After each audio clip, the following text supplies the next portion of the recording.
gente, tudo tranquilo? Eu sou Priscila Duarte, simbora então para mais um vídeo aqui no canal. E hoje eu vim contar para vocês como que eu identifiquei, como que eu descobri, né, quais foram os primeiros sinais que eu identifiquei na Micaela para desconfiar de que ela estaria dentro do espectro autista. Então, simbora pro vídeo.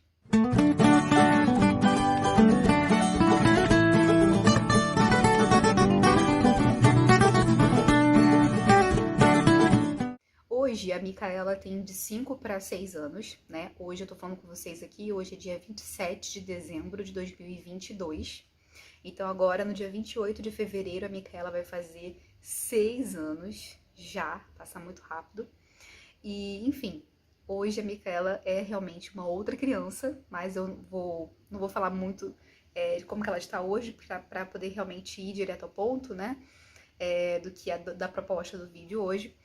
E, assim, quando eu engravidei da Micaela e outras amigas também engravidaram nessa mesma época. Então, isso facilitou para que eu pudesse perceber coisas que haviam de diferente na Micaela. E eu sei que você está me assistindo e deve estar pensando, mas a gente não deve comparar, né? Fazer comparações. Só que tem pontos específicos, gente, do desenvolvimento de uma criança que se ela não estiver fazendo, você realmente precisa ficar com o seu olho ali aberto, você precisa ficar prestando atenção. Então eu sempre procurei, na época eu também assistia muito o Diário do Bebê, sabe? E uma coisa engraçada é que a Flávia Kalina também me ajudou nesse processo. Porque a Flávia Kalina, ela fazia, né, também Diário do Bebê na época, e ela engravidou do filho dela, esqueci o nome agora, gente. Agora ela tem 4 filhos, né? Mas estava no segundo. Olha só, me deu um branco do nome do segundo filho da Flávia Kalina. Mas tudo bem, deixa pra lá. E aí ela estava, né, tipo, eu engravidei na mesma época, mais ou menos, assim, que ela. Ele é um pouco mais velho do que a Micaela, mas eu assistia os vídeos e a Micaela tava, tipo, um pouquinho menor e ele um pouquinho maior. Então eu conseguia, assim, assistir os vídeos e aí eu via esses diários do bebê que ela fazia e ficava, assim, pensando por que a Micaela não tava fazendo ainda aquelas coisas, sabendo, consciente de que cada criança tem seu tempo, mas também já sabendo, já pesquisando nessa época aí, por essa questão do diário do bebê, né, para poder identificar aqueles pontos, né, que a criança precisaria atingir, sabendo que tinham pontos que a criança precisava ali fazer, tá? Precisava, tá, pessoal?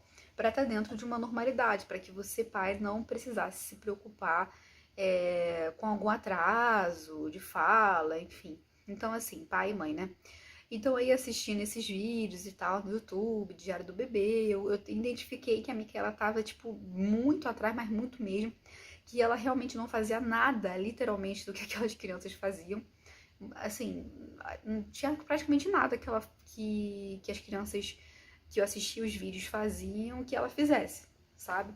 E também, eu engravidei, né, como eu falei com vocês, e aí quando eu engravidei, algumas amigas também engravidaram junto, né, amigas conhecidas, então tinha umas 3 amigas, assim, que eu acompanhava, tipo, Instagram, pequenas postagens. Gente, eu sei que isso não é o suficiente para você avaliar como uma criança realmente está, né, uma postagem de Instagram rápida de 15 segundos não vai ser o suficiente, né, mas aquelas postagens, de certa forma, me ajudaram a identificar atrasos na Micaela.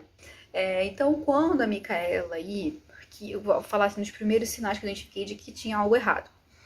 Quando a Micaela nasceu, não é algo errado, né, gente? Algo, enfim. Quando a Micaela nasceu, foi um parto tranquilo e tal. Ela nasceu, eu entrei em trabalho de parto realmente, né? Ela ia até nascer de cesárea, mas ela acabou quer dizer, perdão, eu tinha pensado em nascer em parto normal, mas acabou sendo cesárea. Ia ser uma cesárea agendada, mas acabou que, graças a Deus, não foi uma cesárea que aconteceu no tempo dela, que era muito importante pra mim. Enfim, então nasceu, beleza. Aí só fazendo uma recapitulação para que você possa ir, enfim, eu sei porque eu procurei muito esse tipo de conteúdo, então acho importante eu ser bem específica. E aí, gente, já na primeira semana de vida, foi uma coisa muito intensa em relação à amamentação. Ela até dormia, porém ela realmente tinha necessidade de estar sempre no peito. E é assim, gente, sempre, é sempre mesmo, tá? Para que você tá chegando aqui agora no canal, eu tenho 3 filhos, né? A Micaela vai fazer 6, a Maitê, que tem 3, e o Adam, que tem 9 meses. Então, digamos que eu tenho uma certa experiência com bebês recém-nascidos. Então, assim, bebê recém-nascido quer mamar o tempo todo por conta da sucção e tal, né? Eles precisam estar no peito. Isso aí, de boa, meus 3 filhos, eu fiz a amamentação por livre demanda. Então, mamavam quando queriam. Só que a Micaela, hoje, comparando, tá, pessoal, mas de uma maneira saudável aqui com vocês, a Micaela, bebê, né, e meus outros 2 filhos, ela era uma bebê. Não tô falando que se seu filho hoje é um recém-nascido e quer mamar o tempo todo, ele pode ser autista, tá? Não tô falando isso. Eu tô querendo mostrar pra vocês algumas características que eu percebi de diferente na Micaela que não, outras crianças não tinham e que meus filhos também, meus outros 2 filhos, não tinham também, tá? Então a Micaela era uma bebê que ela precisava estar no peito quase que 24 horas. Pra vocês terem uma ideia, né? Eu não conseguia, tipo assim, nem lavar uma louça. Era assim, era o tempo todo. E no primeiro mês de vida dela, eu, tipo, lavar uma louça não era minha prioridade, mas assim, eu não conseguia fazer nenhuma refeição completa, tipo assim, coisa de 20 minutos, vamos supor, lavar uma louça. Por que eu dei exemplo da louça? Porque lavar uma louça é tipo 20 minutos, vamos dizer. Então eu não tinha 20 minutos, entendeu? Pra vocês terem uma ideia. Era direto, literal. Ela ficava muito irritada, então até quando ela dormia durante o dia, ela tinha necessidade de estar no peito, entendeu? Isso nas primeiras semanas de vida dela, tá? Aí eu lembro que eu fui fazer o ensaio newborn dela e foi aquele terror, gente. Foram horas de ensaio, porque ela ficava muito irritada. Muito assim, você via que ela ficava, sabe, sobrecarregada realmente, né? Já era realmente autista, o autismo, né, revelando ali seus primeiros sinais. Então ela ficava muito sobrecarregada e a gente tinha que parar toda hora para ela amamentar e tal, né? Enfim, mas era toda hora mesmo. Eu lembro que esse ensaio de newborn acho que durou umas 7 horas, mais ou menos ali. Eu não sei quanto que dura, né? Porque nos meus outros 2 filhos eu não fiz, né? Mas o bebê, por exemplo, quando meus outros filhos mamavam, eles simplesmente dormiam e ficavam ali umas horas sem querer mamar de novo. A Micaela não ficava essas horas sem querer mamar de novo. Horas eu digo, pelo menos assim, 1h30, digamos assim, né? A Maitê e o Adam era mais sonolento mesmo. Então, a gente que bobear até umas 3 horas ele ficava assim, da próxima mamada. Mas a Micaela não, a Micaela já acordava, tipo, de 20 em 20, de 40 em 40 minutos. E aí eu até comecei a pesquisar sobre a amamentação muito mais nessa época, porque eu não entendia, porque eu tinha muito leite, ela tinha a pega correta, e eu não entendia o porquê que ela realmente não saía do peito, literalmente, tá? Então eu fiquei, vocês imaginem que eu fiquei muito cansada, mas ok, né? Mamar o dia todo, beleza. Então, para as primeiras semanas, esse foi o ponto, o primeiro ponto, que ela mamava direto, literalmente. E eu não consegui fazer, nem tomar um banho completo muitas vezes, tá? Isso durante todo o dia, né? À noite ela até que dormia bem.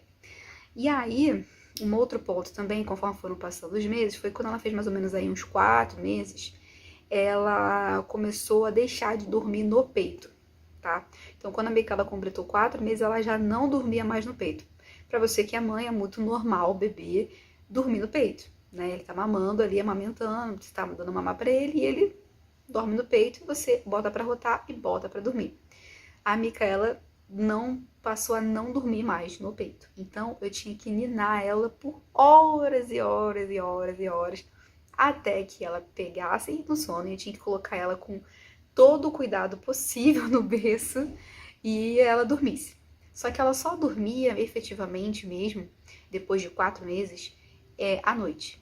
E isso, pelo menos, né, gente, era uma coisa boa, né? Porque pelo menos ela dormia, né? Em algum momento ela dormia. Eu sei que tem mães aí que nem durante a noite a criança dorme, tá? Mas no meu caso, no caso da Micaela, ela dormia durante a noite. Então, durante todo o dia era muito cansativo, porque a Micaela era uma bebê muito pesada, né? Ela muito gordinha, mamando o tempo todo, né? Então, ela ficou muito pesadinha. Então, eu tinha que ficar ninando ela. E, inicialmente, eu ninava ela no braço, começava a cantar e pá. E era horas mesmo, não é exagero, tá? Todas as vezes a gente sabe que o neném precisa tirar sonecas durante o dia, né? E à noite, né? Claro, precisa dormir à noite.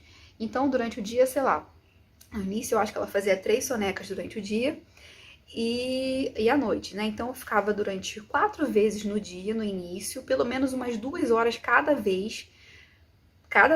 uma dessas vezes para conseguir fazer ela pegar no sono, tá? E daí, quando enfim ela pegava no sono, durante o dia, ela dormia uma média de 20 a 30 minutos no máximo por vez, tá? E eles iam me dizer, aí o pessoal falava comigo na época, né? Mas nossa, por que você tá querendo fazer tanto ela dormir? Deixa a menina acordada. Gente, ela não ficava bem acordada, ela ficava extremamente irritada, chorando e não sei o que. Sabe, a Micaela, na verdade, ela não era muito de chorar exatamente, mas ela ficava reclamando, ela ficava muito agitada, né? Enfim, então tinha que fazer ela dormir, gente, para que ela pudesse desafogar ali aquele um monte de coisas sensoriais que estava acontecendo, né? Que hoje em dia eu sei que é isso, mas ela precisava descansar. Então, sim, eu insistia e fazia sim ela dormir. Vou mudar um pouquinho aqui o coisa aqui do vídeo, gente. Tá uma baguncinha ali atrás de mim, porque eu estou para me mudar, mas acho que assim vocês vão conseguir enxergar um pouquinho melhor. Então tem uma baguncinha ali na mesa, porque tô de mudança, né? Na verdade já saí daqui do apartamento, só vim resolver umas últimas coisas e já vou voltar lá pra nossa casa agora, então tem uma baguncinha ali em cima. Inicialmente, então, ela tinha essa amamentação que era, tipo, quase que 24 horas, e depois começou a dificuldade para dormir, tá? Eu vou deixar aqui nesse vídeo que eu notei no primeiro ano de vida dela, tá bom? Porque aí eu acho que essa fase inicial, então, os primeiros sinais quando o bebê, tá? Então, a partir de 4 meses, ela não conseguia mais dormir no peito. Então, eu tinha que ninar ela. E isso se deu, gente, até... revelando um pouquinho depois do ano também, né? Isso se deu até uns 3 anos e pouco dela, tá? Hoje em dia, ela não dorme também à tarde, né? Mas ela consegue pegar no sono escutando música. Então, a Micaela, até hoje, ela tem uma dificuldade de pegar no sono, tá? E aí, o que eu ia fazendo, gente, quando ela era bebê? Primeiro eu comecei ninando no colo, aí depois, eu até esqueci, comecei a cantar para ela a música, que até hoje ela ama a música do Diante do Trono, então eu percebi que ela gostava muito de música, então comecei a cantar para ela, e aí melhorou, minha mãe que começou a cantar, na verdade, para ela, uma vez que ela ficou com ela, e aí depois eu comecei a colocar ela no carrinho, a balançar ela no carrinho. Só que antes disso, gente, você imagina, não tô pensando que a Micaela é uma criança atípica, né? Eu não sabia praticamente nada sobre autismo, até quase ela fazer 1 ano. Então eu tentei fazer com ela, aplicar toda a questão da rotina de sono. Então aquilo era muito cansativo pra mim, porque eu tava fazendo tudo certo, né? Eu aprendi a amamentação corretamente, então não era o problema da amamentação, não era o problema da pega de jeito nenhum. É até importante, voltando a dizer sobre a amamentação, nessa época, quando ela tinha tipo 1 mês, antes de 1 mês, né? Meu peito ficou completamente estragado. Porque assim, gente, a pega não estava errada, tá? Consultora de amamentação de plantão. Mas você imagina uma criança sugando aqui o seu peito quase que 24 horas, tá? Porque ela não saía do peito, gente, literal. Teve uma vez que eu marquei, tá? Para que eu não pudesse estar ficando maluca, achando que eu tava reclamando à toa, mas na verdade eu nem reclamava, eu não reclamava não, gente. Eu ficava assim, cansada mesmo, enfim, mas não é que eu tava reclamando. Mas eu tava achando esquisito, realmente. Aí eu lembro uma vez que eu marquei, gente, nos primeiros dias de vida dela, eu fiquei 2 horas no sofá com ela, dando mamar pra ela. 2 horas. Não, 2 horas e meia. Tá? Contando os 2 peitos pra ela. Direto. Tá? Sem me levantar. Direto. E não é porque ela dormiu e ficou mamando. Não. É porque ela ficou mamando mesmo, direto. Ela até cochilava, mas já acordava. Enfim, pra vocês terem uma ideia como que era intenso o negócio. Então, aí ela ficou. Aí depois eu coloquei ela pra dormir no carrinho. E aí eu tive uma maior tranquilidade em relação à minha coluna, né? Então, tipo assim, ela ficou durante muito tempo dormindo no carrinho, até para mais de 1 ano, dormindo, sendo balançada assim no carrinho. E a gente não podia balançar, tipo, fraquinho, não. Tinha que ser um negócio meio intenso, né? Que era pra ela conseguir pegar no sono e ela abria o olho, daqui a pouco do nada ela abria o olho. Uma coisa também é que a Micaela não encostava a cabeça, tá? Ela não encostava, ela não deitava, entendeu? Então, quando eu pegava ela no colo, assim, que ela tava com sono, custava muito para ela encostar a cabeça. Ela só encostava a cabeça quando ela realmente estava, assim, prestes a pegar no sono.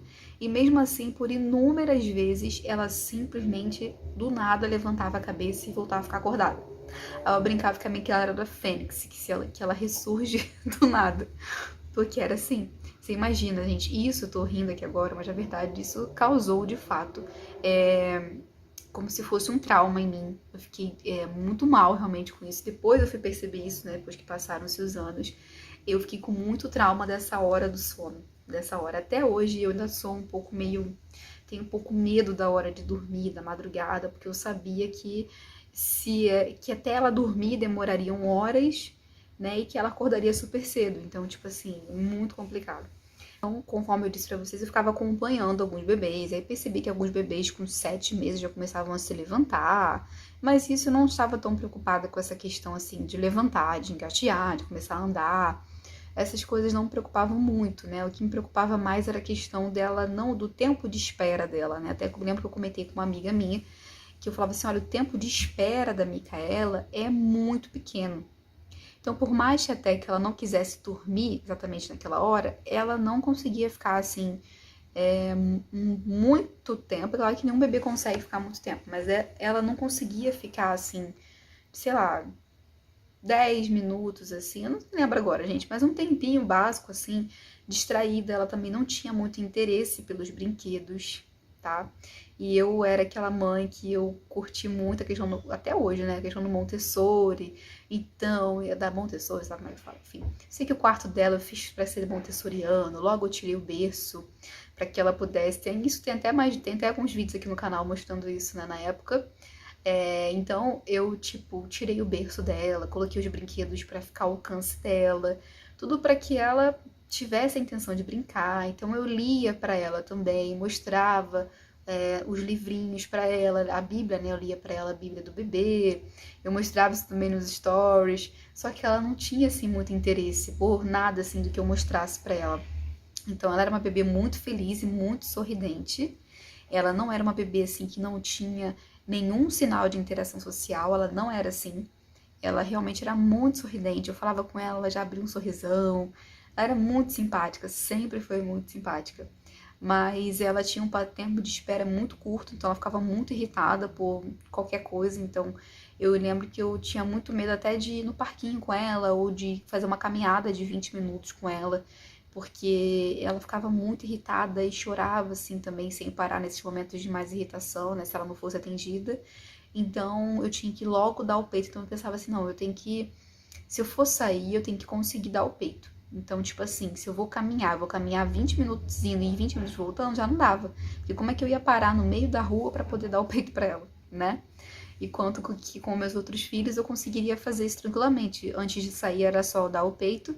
E se eu demorasse 40 minutos pra dar o peito pra eles de novo, não teria problema, entendeu? Mas pra Micaela não dava, porque ela não aguentava, tipo, 40 minutos sem mamar, né? Então a chupeta me ajudou muito nesse período, assim. Eu não deixei a Micaela usar a chupeta depois de um ano, mas até um ano ela usou chupeta, porque a chupeta foi minha salvação, gente. Porque senão eu não conseguia realmente fazer praticamente nada.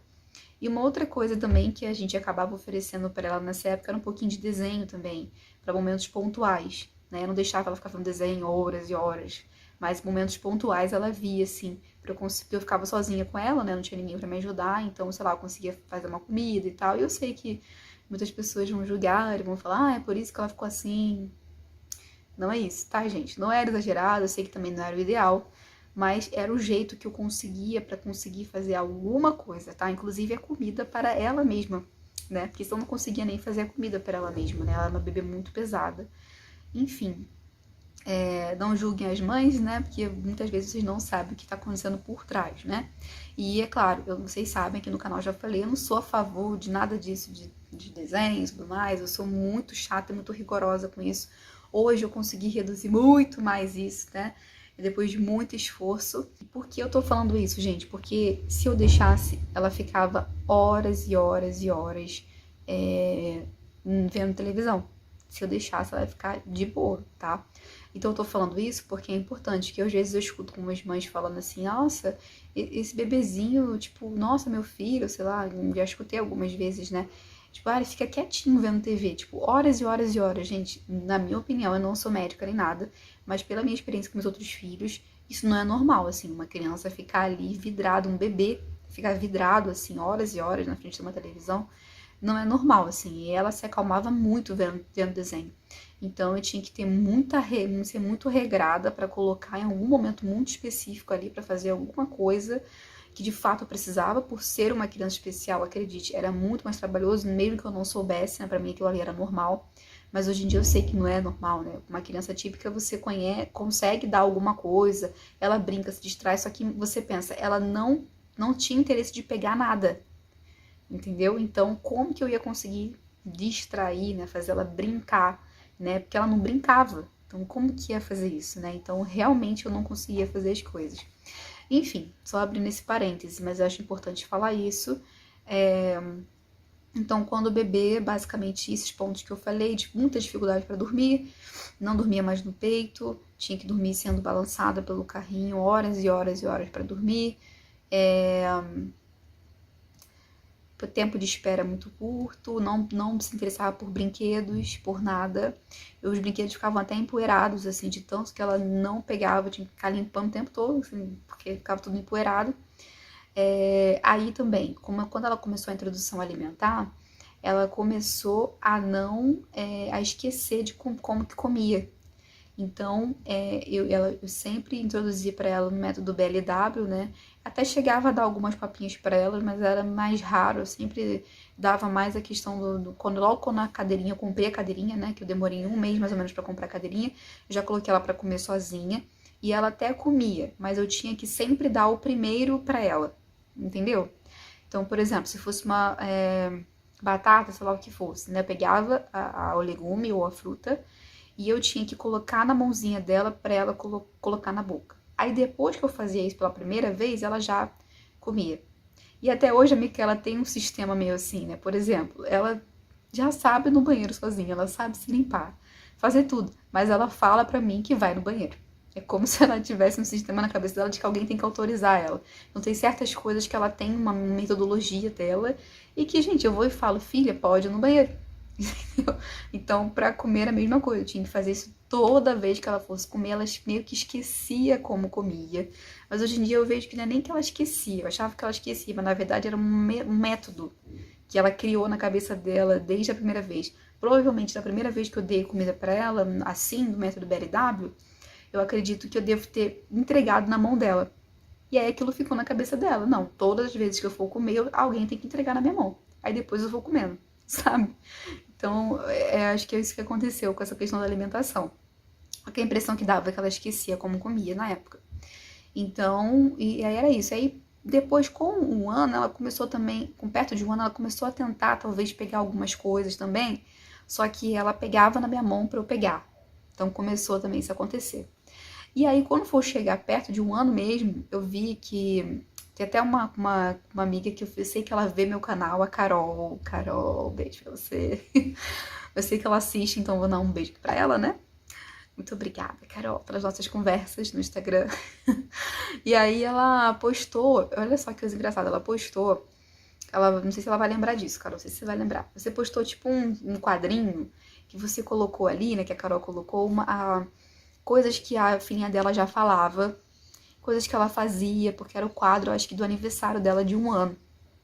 E aí eu tava preparando a festa também da Micaela de um ano. E eu queria fazer esse quadro. Só que eu comecei a pensar no que a Micaela sabia fazer, no que ela gostava. E simplesmente, gente, não tinha coisas assim concretas.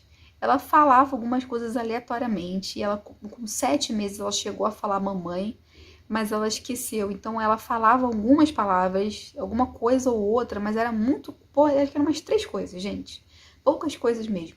Mas essas 3 coisas que ela falou em algum momento, em algum dia, ela não falava novamente, entendeu?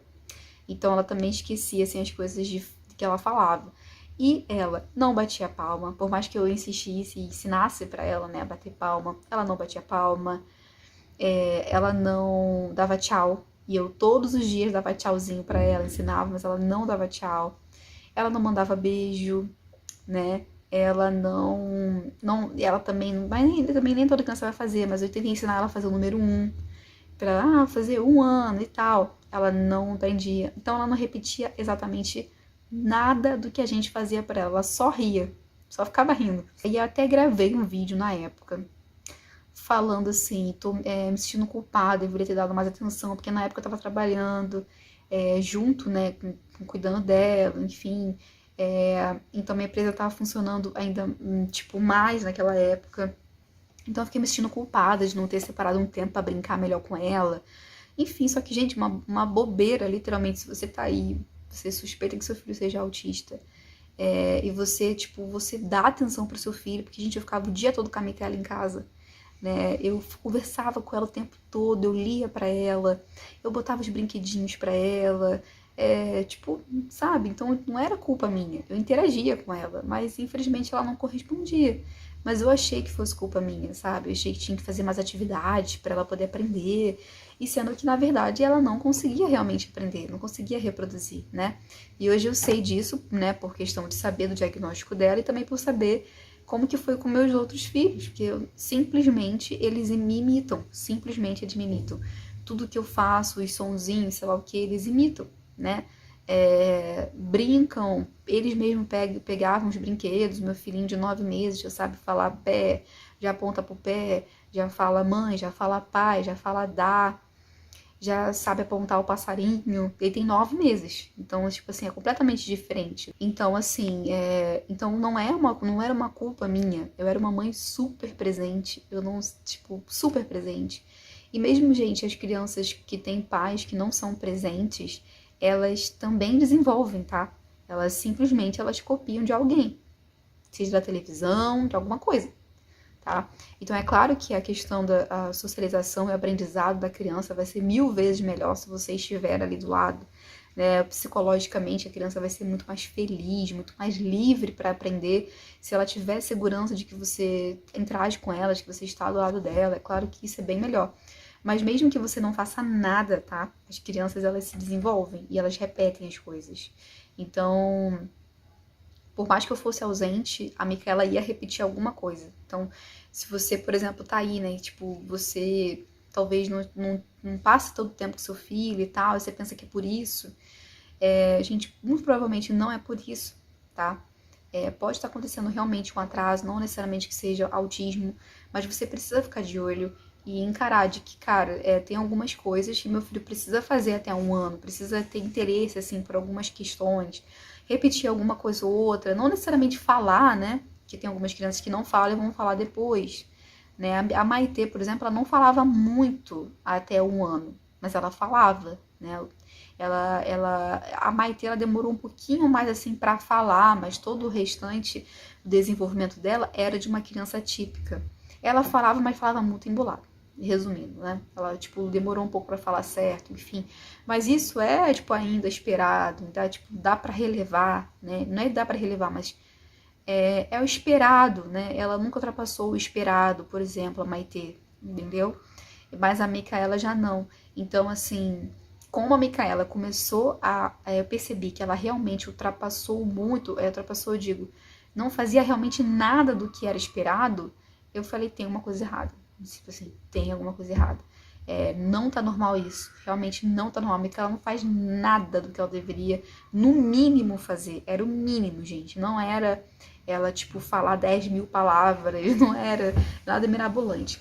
Então a Micaela começou a engatinhar com 10 meses, e tá dentro do normal os 10 meses, e começou a andar com 1 ano e 2 meses, tá? Mas aí eu vou parar o vídeo por aqui, porque aí eu vou fazer agora um outro vídeo para vocês falando sobre como que eu fiz, como que eu consegui o diagnóstico da Micaela. Qual foi o passo a passo, assim, que eu fiz para conseguir o diagnóstico dela. Então, gente, eu sei que quando a gente tá vivendo, né, quando a gente tá vivendo esse processo de descoberta, diagnóstico e tal, é um momento muito sensível, né, então a gente quer muito achar o máximo de conteúdos possíveis, então eu realmente espero que esse conteúdo tenha te ajudado. Se deu algum erro aí na gravação, é que eu tô com um probleminha no meu celular, inclusive tô precisando comprar novos equipamentos para gravar vídeo aqui no YouTube, né? Então, até se você quiser saber como ajudar aqui o canal, tem aqui na descrição do vídeo, tá? Como você pode ajudar aqui o canal também. Então tá travando um pouquinho a gravação aqui, tô toda hora tendo que parar. Mas eu espero que tenha te ajudado esse vídeo, tá? Eu sei que quando a gente tá nesse processo, a gente procura o máximo de conteúdo, então eu espero que tenha te ajudado. Se ficou alguma dúvida, deixa aqui nos comentários. Me segue também lá no Instagram, @PriscilaDuarteOficial. Às vezes eu posso demorar um pouquinho para responder o direct, porque, né, gente, eu tenho 3 filhos, trabalho bastante, então, assim, nem sempre dá para responder na mesma hora. mas eu me comprometo com vocês de ir respondendo devagarzinho cada um, principalmente se eu ver que é uma mãe em dúvida do diagnóstico, enfim, eu vou dar essa atenção especial aí pra vocês, tá bom? Então a gente vê no próximo vídeo, na próxima semana, desse mesmo dia da semana que eu postar esse aqui, no outra semana, ou seja, daqui a uma semana, eu vou liberar o outro vídeo falando sobre como que eu descobri, como que eu procedi, na verdade, para conseguir o diagnóstico para Micaela, tá bom? Espero ter ajudado, qualquer dúvida deixa aqui. Curte esse vídeo, porque pode ajudar muitas mães, né, a também identificarem de alguma forma se devem tomar cuidado, se devem procurar, tipo, tomar cuidado, eu digo, se devem procurar ajuda, né? Ou se, enfim, para tirar um pouco, para ajudar realmente, ser um apoio realmente para você que está passando por isso nesse momento, tá bom? Que Deus te abençoe muito. Um beijo, fiquem com Deus, até o próximo vídeo. Tchau, tchau.